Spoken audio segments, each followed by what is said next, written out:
பிள்ளையான் அவர்கள் இன்றைய தினம் அதிரடியாக கைது செய்யப்பட்டிருக்கின்றார். அது தொடர்பான முழுமையான விவரங்கள் காணொலிக்குள்ளே இருக்கு. தொடர்ந்தும் காணொலியை பாருங்க. தமிழ் மக்களுக்கு இழைக்கப்பட்ட அநீதி என்பது வெளிப்படுத்தப்படும் என்பதனையும் இந்த இடத்திலே குறிப்பாக சுட்டிக்காட்ட விரும்புகின்றேன். இந்த அரசு அவருக்கு எதிராக என்ன நடவடிக்கை எடுத்தது என்பதனையும் இந்த இடத்திலே நான் கேட்க விரும்புகின்றேன். பிள்ளையான் அவர்கள் கொள்ளைகளை செய்துவிட்டு அவர் நடமாடுகின்றார் என்று அவருக்கு எதிராக நடவடிக்கையை பற்றி கூறியிருந்தார்.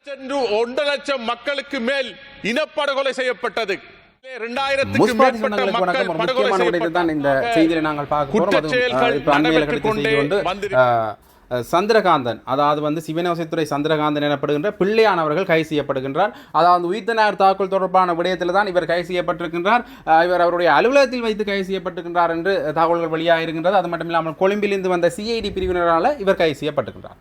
அது மட்டும் இல்லாமல் இந்த உயிர்த்தனார் தாக்குதல் தொடர்பாக அசாத் மௌலானா வழங்கிய விடயப்பரப்பு தொடர்பில் இவர் மேல தொடர்ந்து விசாரணைகள் நடந்த வண்ணமே இருந்தன. அந்த வகையில் இவர் திடீரென கைது செய்யப்பட்டிருக்கின்றார். அது மட்டும் இல்லாமல் ஏற்கனவே தேசபந்து தினக்கோண இந்த கைது தொடர்பாக பேசப்பட்டது. அந்த கைது தொடர்பாக பேசப்படுகின்ற பொழுது அண்மையில் ஒரு சட்டத்தரணி அவர்கள் ஒரு கருத்தை சொல்லியிருந்தார். அது எங்களோட காணொலியை நாங்கள் போட்டிருப்போம். அதில் அவர் என்ன விடயப்பரப்பில் சொல்லியிருந்தார் என்று பார்த்தீங்கன்னா, ஏற்கனவே இந்த தேசபந்து தென்னக்கோன் இந்த உயிர்த்தனார் தாக்குதலோட நேரடியாக சம்பந்தப்பட்டிருக்கிறார். அதாவது பாணந்துறை என்ற ஒரு இடத்துல அதிவேக நெடுஞ்சாலையில் வந்த ஒரு வெடிகுண்டுகளை ஏற்றி வந்த ஒரு வாகனத்தை செல்வதற்கு அனுமதி வழங்கி இருக்கின்றார் தேசபந்து தென்னக்கோன். அது தொடர்பான ஆதாரம் இருக்கின்றது என்கிற பொருள்பட அவர் பேசியிருந்தார். ஆகவே இந்த உயிர்த்தனார் தாக்குதல் சூத்திரதாரிகள் தொடர்பாக ஆராயப்பட்டு வருகின்ற அந்த நிலைப்பாட்டில் இவர் பிள்ளையானவர்கள் கைது செய்யப்பட்டிருக்கின்றார். ஏற்கனவே அன்ரோமா அரசநாயக்க அவர்கள் ஏப்ரல் 21ஆம் தேதிக்கு முன்னர் இந்த பிரதான சூத்திரதாரிகளை வெளிப்படுத்துவேன் என்று சொல்லியிருந்தார். அந்த வேளையில் அதுன்ற ஒரு செயற்பாடு தான் இதுதான், அதுன்ற ஒரு செயற்பாடாகவும் இது இருக்கலாம் என்றும் கூறப்படுகின்றது.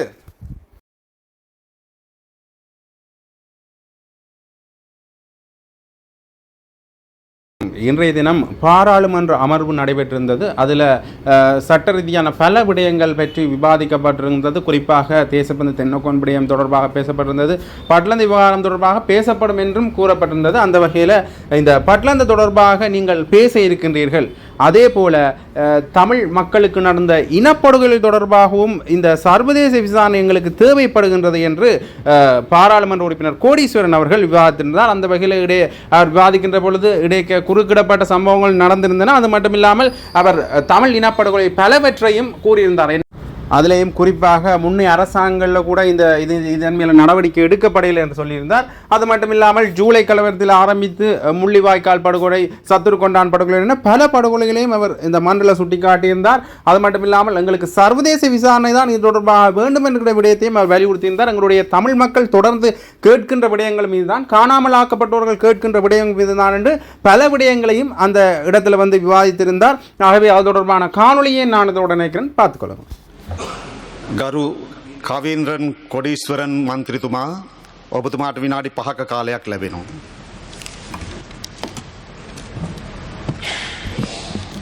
சபைக்கு தலைமை தாங்கும் தலைவர் அவர்களே, இன்றைய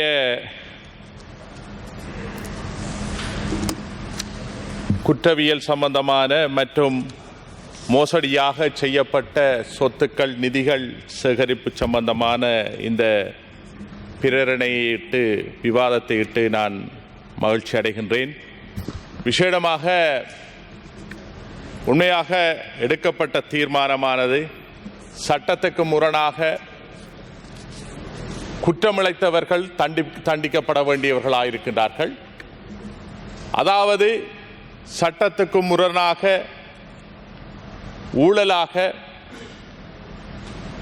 மக்களை வற்புறுத்தி செய்யப்பட்ட இந்த நிதி மோசடி என்பது, அதனால் உழைக்கப்பட்ட நிதியும் சொத்துக்களும் அரசு உடைமையாக்கப்பட வேண்டும். அதற்கான அதிகார சபை உருவாக்கப்பட வேண்டிய கடமைப்பாடும் இருக்கின்றது. அந்த வகையிலே முதலாவதாக இந்த பிரேரணை கொண்டு வந்த அரசுக்கு எனது நன்றியை தெரிவித்துக் கொள்கின்றேன். அடுத்ததாக தேசபந்து தென்னக்கோன் அவர்களுக்கு எதிராகவும் அவரது பதவி நிப்பாட்டுவது சம்பந்தமாகவும் கொண்டு வந்த பிரேரணை மிகச்சிறந்த ஒரு பிரேரணையாக இருக்கின்றது. நாட்டிலே கூடுதலான குற்றச்செயல்கள் அன்று தொடக்கம் இன்று வரை நடைபெற்றுக் கொண்டே இருக்கின்றது. கடந்த ஆட்சி காலத்திலே 1956ஆம் ஆண்டிலிருந்து தற்பொழுது வரை தமிழர்களுக்கான அந்த நீதி மறக்கப்பட்டிருக்கின்றது. தமிழர்களுக்கு எதிராக குற்றச் செயல்கள் நடைபெற்றுக் கொண்டே வந்திருக்கின்றது. அந்த வகையிலே 1956 ஆண்டு தமிழின படுகொலையானது ஆரம்பிக்கப்பட்டு தற்பொழுது 2009 ஆண்டு முள்ளிவாய்க்காலிலும் கூட அந்த தமிழின படுகொலையானது நடைபெற்றுக் கொண்டுதான் இருக்கின்றது.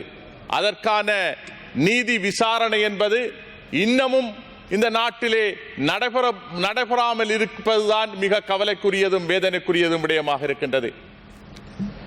இப்போது இந்த ஆட்சி பீடத்திலே ஏறி இருக்கின்ற NPP அரசாங்கத்தினர் அவர்களின் அந்த காலத்திலே JVP காலத்திலே நடைபெற்ற பட்டிலாந்த படுகொலை சம்பந்தமாக சித்திரவதை முகாம் சம்பந்தமான பிரேரணையை அவர்கள் இந்த பாராளுமன்றத்திலே கொண்டு வர இருக்கின்றார்கள். அதேபோல் எத்தனையோ படுகொலைகள், இனப்படுகொலைகள் தமிழ் மக்களுக்கு எதிராக நடைபெற்றிருக்கின்றது. 1983 ஆண்டு ஜூலை படுகொலை, இதிலே 2000க்கு மேற்பட்ட மக்கள் படுகொலை செய்யப்பட்டார்கள். அதேபோல் உடும்பங்கள படுகொலை, அதேபோல் சத்ருகொண்டாம் படுகொலை, யாழ்ப்பாணத்திலே தமிழ் ஆராய்ச்சி மாநாடு நடைகின்ற போது ஏற்பட்ட படுகொலை, இப்படி ஏகப்பட்ட படுகொலைகளை நாங்கள் சுட்டிக்காட்ட முடியும். 2009 ஆண்டு முள்ளிவாய்க்காலிலே 1.5 லட்சம் மக்களுக்கு மேல் இனப்படுகொலை செய்யப்பட்டது. அதற்கு நீதி விசாரணை இன்னும் நடைபெறவில்லை. அதனால் தான் தமிழ் மக்கள் இன்றும் கூட இந்த உள்நாட்டு பொறிமுறையிலே, நீதி பொறிமுறையிலே நம்பிக்கை இல்லாதவர்களாக இருக்கின்றார்கள். அதன் அடிப்படையிலே தான் சர்வதேச விசாரணை அவர்கள் கோரியிருக்கின்றார்கள். இங்கே காணாமல் ஆக்கப்பட்டவர்கள் தங்களது பிள்ளைகளை, உறவுகளை ஒப்படைத்தவர்கள் இன்றும் இருக்கின்றார்கள். இதற்கு முன் பேசிய எங்களது அமைச்சர் பிமல் ரத்நாயக் அவர்கள் ஒரு கருத்தை இந்த பாராளுமன்றத்திலே தெரிவித்தார். பிள்ளையானவர்கள் கொள்ளைகளை செய்துவிட்டு அவர் நடமாடுகின்றார் என்று, அவருக்கு எதிராக நடவடிக்கையை பற்றி கூறியிருந்தார். அவரது குற்றச் செயல்களை பற்றி கூறியிருந்தார். ஆனால் இந்த அரசு அவருக்கு எதிராக என்ன நடவடிக்கை எடுத்தது என்பதனையும் இந்த இடத்திலே நான் கேட்க விரும்புகின்றேன். இந்த பல ஆயிரக்கணக்கான மக்கள் இன படுகொலை செய்யப்பட்டவர்களுக்கு எதிராக என்ன நடவடிக்கை இந்த அரசு எடுத்தது? கடந்த காலத்திலே இருக்கின்ற அரசு இந்த இனப்படுகொலைக்கு எதிராக எந்தவித நடவடிக்கையும் எடுக்கவில்லை. அதனால் தான் அந்த நீதித்துறையிலே, பொறுமுறையிலே தமிழ் மக்கள் நம்பிக்கை இல்லாதவர்களாயிருக்கின்றார்கள். ஆகவே இந்த அரசு, இந்த ஆட்சிக்கு வந்திருக்கின்ற அரசு நிச்சயமாக இவர்களுக்கு எதிராக நடவடிக்கை எடுக்க வேண்டும். எப்படி நீங்கள் பட்டலாந்தை சித்திரவதை முகாமிலே நடந்த அந்த கொலைகளுக்கு எதிராக நடவடிக்கை எடுத்தீர்களோ, அதே போல் எங்கள் தமிழ் மக்களுக்கு இனப்படுகொலைக்கு எதிராக நடந்த ஒவ்வொரு வன்முறைக்கும் எதிராக நீங்கள் நடவடிக்கை எடுக்க வேண்டும். ஒரு பிரேரணையை இந்த பாராளுமன்றத்தில் இந்த அரசு கொண்டு வர வேண்டும். அப்பொழுதுதான் இந்த நாட்டில் மட்டுமல்ல, சர்வதேசத்துக்கு கூட இங்கே இழைக்கப்பட்ட தமிழ் மக்களுக்கு இழைக்கப்பட்ட அநீதி என்பது வெளிப்படுத்தப்படும் என்பதனையும் இந்த இடத்திலே குறிப்பாக சுட்டிக்காட்ட விரும்புகின்றேன். மேலும் மக்கள் போராட்டம் நடத்துகின்ற பொழுது போலீசாரினாலும் ஏனைய அமைப்பினராலும் வலுக்கட்டாயமாக விசாரணைகளை மேற்கொண்டு அவர்களுக்கு எதிராக நடவடிக்கையை மேற்கொள்ளுகின்ற ஒரு துர்ப்பாக்கிய நிலைக்குள் இன்று தள்ளப்பட்டிருக்கின்றது. மக்கள் இல்மனை தடுப்பதற்கு எதிராக போராட்டங்களை நடத்துகின்ற பொழுது அந்த மக்களை விசாரணை என்ற போர்வையிலே போலீசார் அழைத்து சென்று அவர்களை இன்குவாரி பண்ணுவது உண்மையாக கவலைக்குரிய விடயமாக இருக்கின்றது. அவர்களுக்கான அந்த நியாயத்தை போராடுகின்ற பொழுது அதற்கான அங்கீகாரத்தை இந்த அரசு கொடுக்க வேண்டும். என்றால் பழைய அரசு மாதிரி வலுக்கட்டாயமாக அவர்களை ஆக்கிரமிப்புக்கு, துன்புறுத்தலுக்கு உட்படுத்தக்கூடாது என்பதனையும் இந்த இடத்திலே தெளிவாக இந்த அரசிடம் கேட்டுக்கொள்கிறேன். நன்றி.